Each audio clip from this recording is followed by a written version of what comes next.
কুচলিবাড়ি থানার ওসির শাস্তি চেয়ে অবস্থান বিক্ষোভ বিজেপির।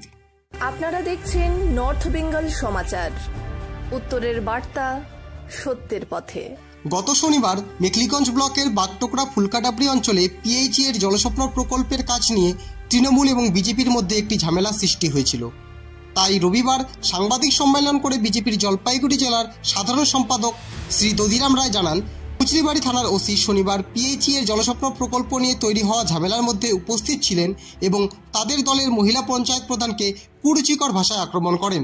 এবং প্রতিবাদ করার সময় কুচলিবাড়ি থানার ওসি ভাস্কর রায় তিনি প্রধানের সম্বন্ধে, প্রধান একজন মহিলা প্রধান এবং তপশিলি জাতি সম্প্রদায়ের প্রধান একজন মহিলা মানুষকে তিনি জনগণের সামনে তার সম্মানহানি করার জন্য যেভাবে কুরুচিকর মন্তব্য তিনি করেছেন, সেই বিষয়ে আমরা তীব্র ধিক্কার জানাই।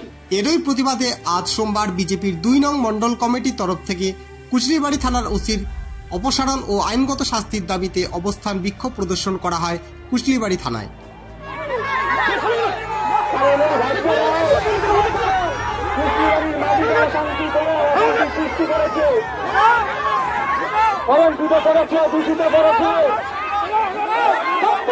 আপনারা দেখছেন নর্থ বেঙ্গল সমাচার, উত্তরের বার্তা, সত্যের পথে।